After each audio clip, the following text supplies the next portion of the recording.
আন্তর্জাতিক বন্যপ্রাণ পাচার চক্রের পর্দাফাঁস। দমদমে ভালুকের শাবক উদ্ধার, দুজনকে আটক করা হয়েছে এবং তাদের জিজ্ঞাসাবাদ করা হচ্ছে। সূত্রের খবর, বাংলাদেশ থেকে ঘোচাডাঙ্গা সীমান্ত হয়ে পাচারের চেষ্টা করা হচ্ছিল এই ভালুক শাবকগুলিকে। গোপন সূত্রে খবর পেয়ে উত্তর 24 পরগনার ডিএফও অভিযান চালায়, আর এই অভিযানেই উদ্ধার ভালুক শাবক দুটি। আন্তর্জাতিক বন্যপ্রাণ পাচার চক্রের পর্দাফাঁস, দমদমে ভালুকের শাবক উদ্ধার।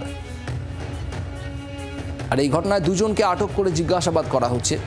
বাংলাদেশ থেকে ঘোচাডাঙ্গা সীমান্ত হয়ে পাচারের চেষ্টা চলছিল। গোপন সূত্রে খবর পেয়েই উত্তর 24 পরগনার ডিএফওর তরফে অভিযান চালানো হয়। কি বলা হচ্ছে বন দপ্তর সূত্রে শোনাবো।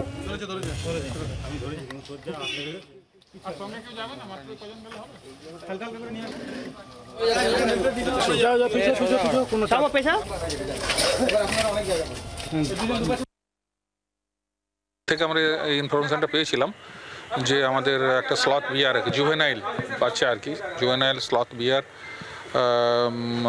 বাইরে থেকে এসছে এবং সেটা অন্য কোথাও যাওয়ার একটা, অন্য স্টেটে যাওয়ার মতো একটা পরিস্থিতি তৈরি হয়েছে, ধরা পড়েছে এবং আমরা এটা এখান বারাসত কোর্টে আপনার তুলব।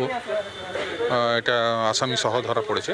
তো তারপর এটা কোর্টের নির্দেশ অনুযায়ী আমরা এর সেফ কাস্টডির জন্য হয়তো আমরা পাশাপাশি যেখানে আলিপুর জু বা এখানে কোথাও পাঠাবার ব্যবস্থা করা হবে আর কি।